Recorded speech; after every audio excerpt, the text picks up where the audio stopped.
welcome back. I'm Vivek Bindra. I'm an international motivational speaker, leadership consultant and a CEO coach. आज एक case study लाया हूं आपके लिए। टाटा नैनो जैसी गाड़ी, टाटा का ग्रुप, इतना बड़ा हाइप और बहुत चर्चा हुई पूरी दुनिया भर में, फिर भी नैनो फेल हो गई। सस्ती भी थी, महंगी नहीं थी, फिर भी फेल हो गई। क्यों हुआ ऐसा? प्रोफेशनल सक्सेस आपकी बढ़ जाए, इसीलिए मैं एक केस स्टडी लाता हूं आपको। आज जो मैं इंटेलेक्चुअल केस स्टडी देने जा रहा हूं, जिस भी जगह पे हैं आप आज अपने प्रोफेशनल करियर या अपनी ग्रोथ के अंदर, ध्यान दीजिएगा, पूरा केस स्टडी देखिएगा, क्योंकि एंड में मैं कई लर्निंग्स बताने वाला हूं। आप सोचेंगे इसमें मेरे लिए क्या है, मैं आपको जरूर बताऊंगा इसमें आपके सीखने के लिए क्या है। मेरे ओपन हाउस वर्कशॉप में जब आप लोग आके मुझसे मिलते हैं ना, तो सबसे अच्छा फीडबैक मुझे लगता है कि डॉक्टर बिंद्रा आपके वीडियोस हम देखते ही इसलिए हैं क्योंकि उसमें कंटेंट बहुत अच्छा है। कई इंटरनेशनल यूनिवर्सिटीज मुझे इनवाइट कर रही हैं अपने प्रोफेसर्स को ट्रेन करने के लिए on strategy, execution and leadership. Best leadership trainer in Asia का अवार्ड भी हमें इसलिए मिला क्योंकि ये जो कंटेंट है आपको बहुत काम आएगा। टाटा नैनो एक ऐसी गाड़ी जिसका प्राइस आईफोन से थोड़ा सा ज्यादा था। A car which was priced only a little higher than an iPhone. It was catching a lot of eyeball attention. दुनिया भर से eyeball attention मिल रहा था। In fact, marketing campaign ऐसा, it had an attention seeking potential. एक कमाल, जरा मेरी इस बात पे ध्यान दीजिएगा। मैंने बताया 3 वर्ड यहाँ पे, attention seeking potential। कोई भी कैंपेन दुनिया का अगर उसमें attention seeking potential हो तो पूरी दुनिया में छा जाता है, बहुत आसानी से छा जाता है। मैं दोबारा आपको बोलने जा रहा हूँ, आप जो भी अपना प्रोडक्ट सर्विस आज लॉन्च कर रहे हैं, पोजिशन कर रहे हैं, सेल कर रहे हैं, अपनी पर्सनल सर्विसेज कंपनी में भी आप सेल करते हैं, जहां आप नौकरी करते हैं ना, आप अपनी सेवाओं को देते हैं अपने बॉस को जिससे आप तनख्वाह लेते हैं। जो भी आप सर्विसेज या प्रोडक्ट बेच रहे हैं मार्केट के अंदर, उसमें अटेंशन सीकिंग पोटेंशियल कितना है? पोटेंशियल मतलब वो ताकत जो कि लोगों की अटेंशन को ग्रैब कर सके, सारी आई बॉल अटेंशन को ग्रैब कर सके, आजू बाजू से हर जगह लोग आकर के देखें क्या आ गया, ऐसा क्या आ गया, ऐसा क्या आ गया। ये टाटा नैनो में था। इतना था कि प्रेसिडेंट ओबामा उस समय जब हमारे देश भारत में आए थे, ओबामा ने भी इसकी इतनी तारीफ करी और ओबामा के तारीफ करने पे ये छा गया पूरी दुनिया। कोई मान नहीं रहा था उस समय 1 लाख रुपए में गाड़ी बन जाएगी। रतन टाटा बोले लखटकिया गाड़ी 1 लाख रुपए में दे देंगे गाड़ी। कोई गाड़ी बनाने वाली कंपनी नहीं मान रही थी, लेकिन ओबामा ने आके भी तारीफ करी, छा गया। हाइप तो इतनी मिल गई कि भयंकर ओवर बुकिंग हो गई। पहली 1 लाख गाड़ी डिलीवर करने में 22 महीने का समय लगा। इतनी ओवर बुकिंग, इतनी, हर आदमी को नैनो चाहिए, नैनो नैनो नैनो नैनो, इतनी बातचीत हो रही। ऐसा क्या हुआ फिर? क्यों नैनो फेल हुआ? क्या वैल्यू नहीं थी क्या उसके अंदर? हाँ थी। प्राइस क्या बढ़िया नहीं था? बहुत सस्ता प्राइस दिया। क्या गाड़ी खराब थी? नहीं, गाड़ी भी एक्चुअली ठीक ही थी, फिर भी नैनो फेल हो गई। आज जानेंगे। अच्छा, मार्केटिंग कैंपेन पे ज्यादा मेहनत नहीं करनी पड़ी। मार्केटिंग बिना ज्यादा मेहनत की अपने आप बहुत हाइप मिल रही थी, आग लगने लग गई थी। सोशल मीडिया पे लोगों ने खुद ही प्रोडक्ट को, पोस्ट को वायरल करना शुरू कर दिया। वर्ल्ड चीपेस्ट कार, दुनिया की सबसे सस्ती गाड़ी, वन मोर टाइम, कम ध्यान दीजिएगा, वर्ल्ड चीपेस्ट कार का मीडिया ने इसको टैगलाइन, पंचलाइन, एक स्टेटमेंट दे दिया। और उसके बाद क्या हुआ? अब तो इसके बारे में बहुत चर्चा बढ़ने लगी। कॉम्पिटिटर्स बोल रहे थे नहीं हो सकता, और कस्टमर बोल रहा था हो जाएगा तो मजा आ जाएगा, 1 लाख में गाड़ी मिलेगी। यहां पे बाय डिफॉल्ट ब्रांडिंग हो रही थी। जरा ध्यान दीजिएगा, कम ऑन, थोड़ा सटल है, ध्यान दीजिएगा। बाय डिफॉल्ट ब्रांडिंग बढ़ रही थी। शायद मार्केटिंग की टीम इतनी बढ़ती हुई तारीफ, इतना मीडिया में बिना पैसा दिए कवरेज, इतनी दुनिया भर के लोग बिना खर्चा किए, बिना ऐड किए हमारे बारे में बात करने लग गए, तो शायद वो बहुत खुश थे इस बात से। और वहाँ पे उसी खुशी के अंदर वो भूल गए कि वो ब्रांडिंग बाय डिज़ाइन नहीं हो रही है, बाय डिफ़ॉल्ट हो रही है। कम ऑन, ध्यान दीजिएगा, बाय चॉइस नहीं हो रही है, बाय चांस हो रही है। और ये डिज़ाइन कॉन्शियसली नहीं किया ना, इसीलिए जो वर्ल्ड चीपेस्ट कार का टैगलाइन है, यही उनके लिए पतन का कारण बना है। कम ऑन, ध्यान दीजिएगा, मैं दोबारा बता रहा हूँ, वर्ल्ड चीपेस्ट कार। ये जो चीप वर्ड आ गया ना, चीप वर्ड के साथ एक रब ऑफ इफेक्ट होता है अनरिलायबिलिटी का, अनरिलायबल। इसके साथ एक रब ऑफ इफेक्ट होता है जहां पे ट्रस्ट वर्दीनेस खत्म हो गई। The rub off effect is about fragile and unreliable. ये कमजोर गाड़ी है, कभी भी टूट सकती है, इसको रिलाय नहीं कर। चीप गाड़ी, सस्ती लखटकिया कार, और वही लखटकिया कार ने इनको आगे चल के डुबोया एक्चुअली। अच्छा, टाटा नैनो की सबसे बड़ी स्ट्रेंथ क्या थी? प्राइस इसकी स्ट्रेंथ नहीं थी क्या? थी। प्राइस इसकी बहुत बड़ी स्ट्रेंथ थी। प्रॉब्लम थी इसकी पोजिशनिंग में। प्राइस में प्रॉब्लम नहीं थी, प्राइस तो उसकी एक्चुअली ताकत ही थी, लेकिन जो positioning of world cheapest car, actually इसको सटल तरीके से जाना चाहिए था, इसको थोड़ा हिडन जाना चाहिए था, इस पर ज़्यादा बात नहीं होनी चाहिए थी। Price was the strength but positioning was the weakness. One more time, come on. 1 lakh रुपए में गाड़ी बिकना ये एक ताकत थी, लेकिन लखटकिया गाड़ी कहलाए जाना ये उनकी कमजोरी बन गई। लाख रुपए की गाड़ी बिकना बहुत बड़ी बात है साहब, बन नहीं सकती है लाख रुपए, बहुत लो ग्रॉस मार्जिन पे बनानी पड़ेगी गाड़ी। मतलब एक डिजाइन, इंजीनियरिंग, प्रोडक्शन, हर जगह पे कॉस्ट सेविंग करनी, ये बड़े कमाल की चीज। टाटा ग्रुप को मैं बधाई देता हूं, हिम्मत का काम किया है, किसी और में इतनी हिम्मत थी नहीं। मैं दोबारा बता, टाटा ग्रुप ने ये बहुत बड़ा डिसीजन लिया है।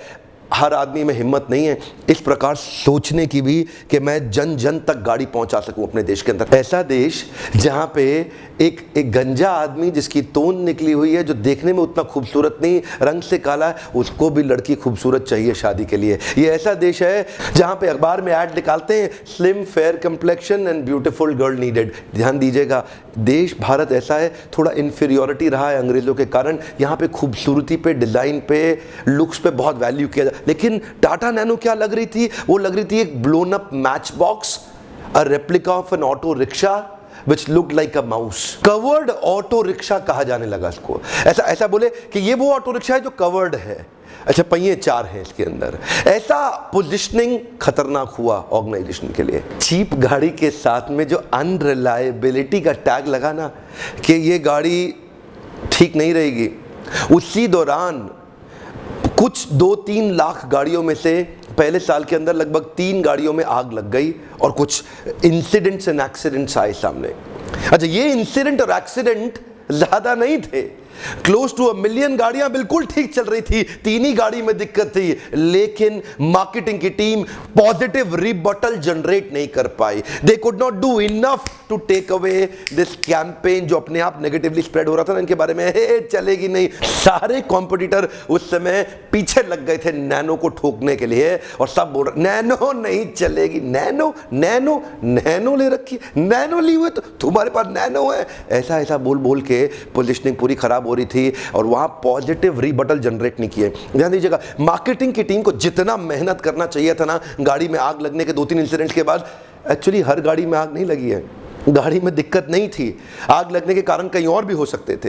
4-5 लाख गाड़ियां वो भी तो चल रही थी ना बिल्कुल ठीक, उसमें भी तो नहीं लगी ना आग। 2-3 गाड़ी में आग लगने का मतलब ये नहीं है कि गाड़ी बेकार थी, लेकिन मार्केटिंग की टीम ने जिस तरीके से बाउंस बैक करके उसको जितनी मेहनत की जानी चाहिए थी पॉजिटिव रिबटल के अराउंड, वो किया नहीं गया और ये by default campaign negative side चला।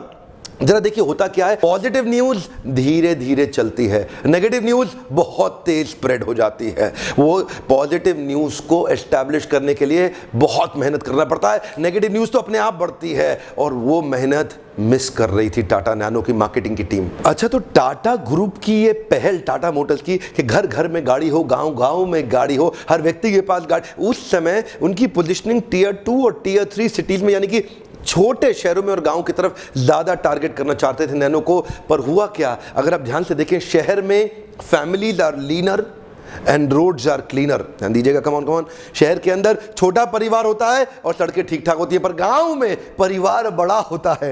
एक गांव में बहुत सारे लोग होते हैं, मतलब एक परिवार के अंदर इतने लोग और सड़कें होती ही नहीं है। अब इतने लोग नैनो में अगर घुसने की कोशिश करें, एक तो फिट नहीं हो पाते थे, थोड़ी गाड़ी छोटी पड़ गई, और दूसरा सड़कें वो गाड़ी के मैकेनिक्स को, गाड़ी की टेक्नोलॉजी उस गांव की सड़कों के हिसाब से थोड़ी अनरिलायबल दिखने लगी। अच्छा, जिस देश के अंदर 65,000 रुपए की एक एवरेज मोटरसाइकिल आ रही हो, वहां अगर 1 लाख रुपए की गाड़ी कोई कंपनी देने का प्रयास करे तो पोजीशनिंग कुछ ऐसी हो गई कि ये बाइक्स के लिए बहुत बड़ा थ्रेट बन गया। ऐसा क्वेश्चन आया, ऐसा कहा जाने लगा कि अब देश में बाइक्स शायद बिकना बंद हो जाएं, जिसको बाइक खरीदनी हो टाटा नैनो ना ले ले। लेकिन यही पोजीशनिंग देखा जाए तो इनके लिए नेगेटिव साबित हुई। क्यों? पहले ना कंज्यूमर को समझना पड़ेगा। आज भी भारत देश के अंदर गाड़ी को एक एस्पिरेशनल वैल्यू की तरह देखा जाता है। गाड़ी is considered as a critical success factor for a man's proof to be successful. एक आदमी को सफल माना जाता है उसकी गाड़ी को देख करके हमारे देश के अंदर, और यहां पे अगर गाड़ी को बाइक से कंपेयर किया जाने लगे, ये बड़ा खतरनाक साबित हुआ इनके लिए। एस्पिरेशनल वैल्यू नहीं थी, लगा लखटकिया। इसी वीडियो को करने से पहले हमने लगभग 100 लोगों के साथ एक छोटा सा सर्वे किया, और उस सर्वे में हमने क्या पूछा, उनसे पूछा अगर आप सड़क पे जा रहे हैं, रेड लाइट पर रुके हैं, एक बाइक आके अचानक से रुकती है और साथ में एक ऐसा करके गाड़ी चलाता हुआ आदमी, नैनो भी आकर के अचानक से रुकती है आपके पास में, दोनों लोगों की नजरें आपसे मिलती हैं। जो आदमी नैनो चला रहा है ऐसा स्टीयरिंग पकड़ के, और एक आदमी बाइक चला रहा है ऐसा। जब हमने लोगों से प्रतिक्रिया मांगी तो उन्होंने बताया बाइक वाला डैशिंग लग रहा है, स्मार्ट लग रहा है, हीरो लग रहा है, जवान लड़का है, हा जिंदगी के मजे ले रहा है। कुछ इस प्रकार के स्टेटमेंट आए, प्रतिक्रियाएं आई। लेकिन दूसरी तरफ जब हमने पूछा एक आदमी ऐसा नैनो चलाते हुए जा रहा है, उसको देख करके आपके मन में क्या आता है, तो लोगों ने कहा अनसेफ गाड़ी चला रहा है, इससे अच्छा बाइक ना खरीद लेता, सेकेंड हैंड ऑल्टो ही ले लेता, ज़रूर बेचारे की कोई मजबूरी रही होगी। ध्यान दीजिएगा, ये लाइन मेरे लिए बहुत ही दर्दनाक थी सुनने में। और टाटा ग्रुप के कुछ एम्प्लॉयज़ हो सकता है इस वीडियो को देख रहे हो, आपको भी ये बहुत दर्दनाक लगेगी बात सुनने में, क्योंकि आप भी मेरे क्लाइंट हैं। पर ध्यान दीजिएगा, ज़रूर बेचारे की कोई मजबूरी रही होगी। इसका क्या मतलब है? एस्पिरेशनल वैल्यू नहीं क्रिएट कर पाया टाटा नैनो। आप कितने सक्सेसफुल हैं भारत देश में, ये बात इस पर निर्भर करती है कि आप गाड़ी कौन सी चलाते हैं। कई बार मैं देखता हूँ मेरे पार्टिसिपेंट मुझसे पूछते हैं, डॉक्टर बिंद्रा आप गाड़ी कौन सी चलाते हैं? इससे आदमी ये जज करने की कोशिश करता है कि पैसे वाला है कि नहीं है। जिस परिवार के अंदर लड़का नैनो गाड़ी चलाता है, पिता अपनी बेटी उस परिवार में देने को तैयार नहीं, शादी के रिश्ते तक टूटने लग गए थे। ये लकटकिया ही बहुत बड़ा ब्लंडर बन गया भारत देश के अंदर, जब लोगों को एस्पिरेशनल वैल्यू यानी कि गाड़ी का ब्रांड बहुत महत्वपूर्ण था।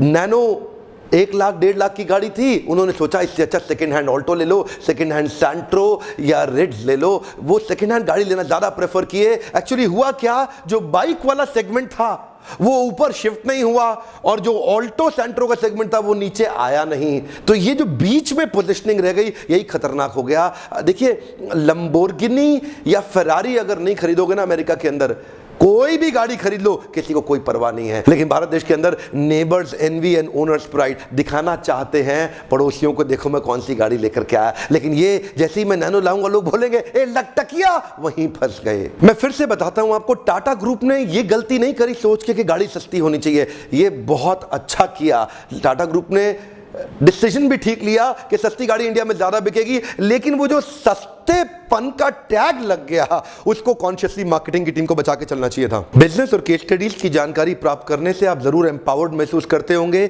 लेकिन इस सारे केस स्टडी का लेसन लर्निंग आपके जीवन में क्या होना चाहिए, मैं अगले वीडियो में बताने वाला हूं। ध्यान दीजिएगा, ये जो अगला वीडियो आएगा ना, ये अवार्ड विनिंग कंटेंट है। अगर आप एम्प्लॉयर हैं या एम्प्लॉई हैं, प्रोफेशनल ग्रोथ चाहते हैं, तो अगला वीडियो जरूर देखिएगा। ये लीडरशिप फनल के अवार्ड विनिंग कंटेंट से निकाल के हमने आपको दिया है। मेरे एक जीवन का मिशन है, एक लक्ष्य है। आप किसी भी गांव से हैं, चाहे आप भागलपुर से हैं, कानपुर से हैं, नागपुर से हैं, होशियारपुर से हैं, रायपुर से हैं, बिलासपुर से हैं, छतरपुर से हैं, कहीं से भी हैं, मैं चाहता हूं इस छोटे छोटे गांव कस्बे के अंदर इस कंटेंट को हम पहुंचाएं। इस वीडियो को आप अपने मित्रों को जरूर शेयर करिए, उनको भी बिजनेस सेंस मिलेगी, बिजनेस की अंडरस्टैंडिंग बढ़ेगी। अगर आपने चैनल को सब्सक्राइब नहीं किया, तुरंत करिए, ताकि इस प्रकार के पावरफुल शक्तिशाली वीडियो, आपको एम्पावरिंग वीडियो सबसे पहले मिले। अच्छा, मैं ये जानना चाहता हूं टाटा नैनो की केस स्टडी से आपकी क्या लर्निंग है, आपको क्या बात समझ में आई? तो थोड़ा नीचे आज ग्रुप डिस्कशन में चर्चा करना चाहते हैं एक दूसरे के साथ में। मैं देखना चाहूंगा, एक एक के कमेंट पढ़ना चाहूंगा कि आपका लेसन और लर्निंग टाटा नैनो की केस स्टडी से क्या हुआ। अगर आपको ऐसे केस स्टडी से फायदा होता हो, थम्स अप जरूर दीजिएगा। मुझे पता लगेगा, जितने थम्स अप आएंगे मैं समझ पाऊंगा कि ऐसे वीडियो से आपको फायदा होता है, तो मैं ऐसे वीडियो आपके लिए और डालता रहूं।